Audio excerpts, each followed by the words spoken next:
Fotbalový klub AFK Milovice získal dotaci od Státního zemědělského intervenčního fondu na vřetenovou sekačku. K získání takové dotace musí žadatel splnit mnoho kritérií, které díky podpoře Dolního Pojízeří místní akční skupině klub splnil a dotaci získal.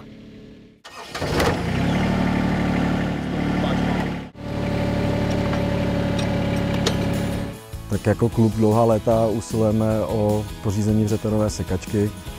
Doteďka jsme nedokázali najít potřebný dotační titul, který vlastně tady tu sekačku zajišťuje.